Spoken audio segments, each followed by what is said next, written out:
Working at Twitter as Jack Dorsey as your boss, what was the experience like there, Mark? And how did your work at Twitter inform the projects you're engaged with now at Nevelabs? For me, Twitter, if you cut out the noise of Twitter, it's actually quite a good resource, I find, for journalists and actually even a place to find work. Whereas LinkedIn for me, which was specifically set up for people to find work, I sometimes feels a bit spammy to me. But yeah, getting back to the original point, what your work at Twitter and working with Jack Dorsey, how did that inform your work with Nevelabs today?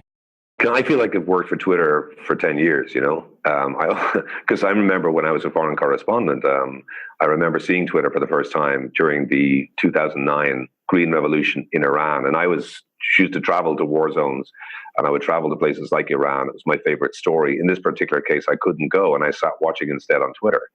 And I was absolutely knocked out by the fact that for the first time, I could see the foreign correspondents who was kind of being challenged. It was not foreign correspondents on the ground telling the story. It was 17-year-old kids with smartphones and a connection to Twitter. I was knocked out. That changed my life. I then started as a TV anchor at the time, and I started to crowdsource my questions. So I go on Twitter and say, hey, I'm interviewing the Minister for Finance in studio tonight. Has anyone got great questions? And I would have people who would be intimately involved in the banking system and property markets, and they'd be sending me through questions that I could never have sourced anywhere. And I became a better journalist because of Twitter. So began my love affair, which led to a story full of me jumping and leaving behind a very well-paid and glamorous career as a TV journalist. So Twitter had changed my life. Now, I could start to see things were going wrong. I could start to see the forces who were, against the democratic spirit of Twitter were gaining ground. I could start to see it happening during the Arab Spring and the Syrian uprising.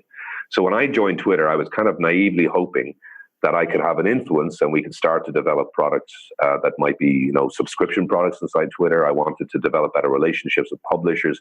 And there were very, very few news journalists inside Twitter. So I hoped I'd bring some sensibility.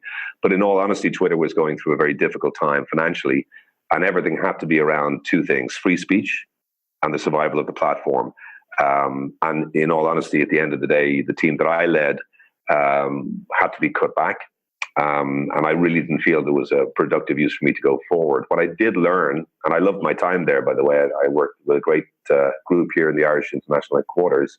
I did learn a lot about how we probably could do better with social media, how the early promise had not yet been realized.